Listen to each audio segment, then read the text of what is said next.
Hey everybody, it's Mark. And when we're looking at investing, now we got something else to throw on top of that when it comes to bonds, especially when it comes to the treasury. And this one can get a little bit confusing. It's called TIPS. And TIPS just stands for Treasury Inflation Protected Security. What does all that mean, right? So you got to remember it's a bond, right? Because it's going to be issued by the Treasury. And the way a bond works, we'll go over it again, just so you understand. I'm looking kind of at a big picture. I'm putting money in. I put in $1,000. I buy a bond. It has a 2% coupon or a 3% coupon or whatever it is.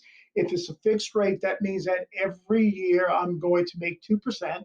If it's a 2% coupon, and it's going to be divided semi-annually. So every 6 months, I would get 1% of $1,000.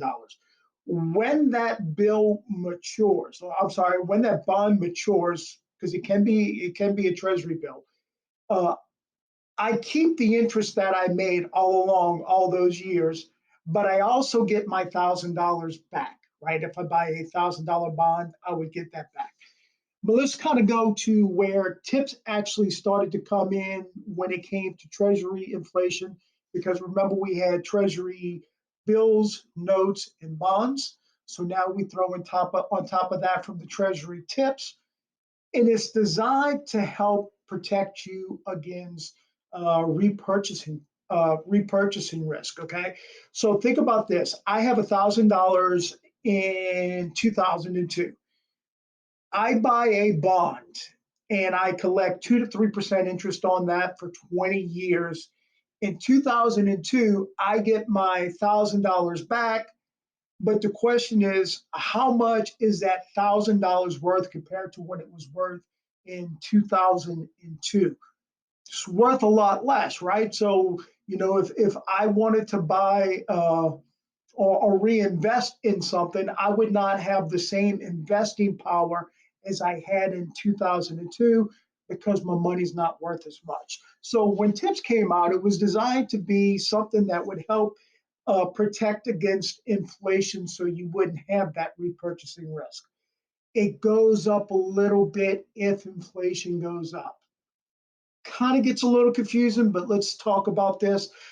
First thing you got to remember is these are usually set at a coupon rate that's going to be lower than the coupon rate you would get in a regular treasury bond or a bill. Why is that? Well, because it adjusts for inflation, right? So because they're giving you something, they got to take something away, right? Or if they're giving you something that's not as good, they tend to want to sweeten it. So for this one, they're sweetening it by giving you inflation protection. So I put in $1,000, and let's say I have a 2% coupon on that, which means every 6 months I'm going to make $10, right? Because 2% of $1,000 would be $20. Every 6 months I would make $10. But let's say inflation goes up 4%.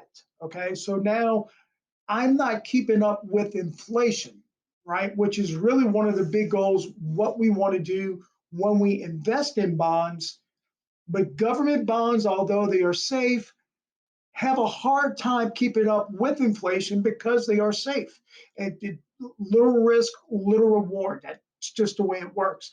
So the TIPS bond will actually increase my principal, $1,000, by the amount of inflation. So I think I said I had a 2% coupon, right? So I make $10 every 6 months, but inflation is 4%, right? So every 6 months, my principal, my original $1,000 is going to go up. Remember, it's four, but it's every 6 months, so it's only going to be 2%. So they would take my initial $1,000 and I would make 2% on that, right? So now that original $1,000 is now $1,020. And then the next time it's time for me to pay interest, they would give me 1% of $1,020. So as inflation goes up, right, my interest payments go up because my principal amount has gone up. It can be a confusing concept, right? The one thing about this is you got to remember with all treasury issues, You're not going to be subject to state and local taxes, but you will be subject to federal taxes. So anytime that inflation goes up, right, you're going to have to declare that on your taxes as income, even though you're really not seeing it on the principal yet, right? So let's say uh, my $1,000 goes up to $1,500 in 30 years on the bond I had on it. Well, it'll be much more than that, but let's say because the bonds are in 5, 10, and 30 years, um, or the tips. So it would go up all that time, right? And I would have to be declaring the amount that it went up. Although it's going up on paper, I'm not going to get that money till it matures. When it matures, I gave them $1,000. I got $1,500 back to help keep up with inflation. Not a bad product to look for if one of your main goals for a bond is a safe way of keeping up with inflation. But you got to look at a lot of things because you got to look at taxes and you got to look at, what's going to be your effects on your income and what you're declaring. How's that going to affect your tax brackets?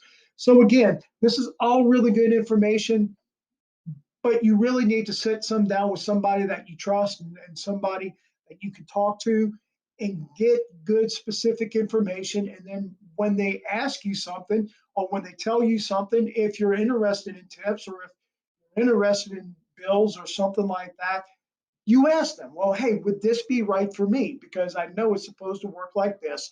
And then, they may say, hey, that's a really good idea. We could do that because it might be a little bit safer, or it might not be right in your situation, right? So you see, there's a lot of things that work here in the investment industry that could be good for you, could be bad for you.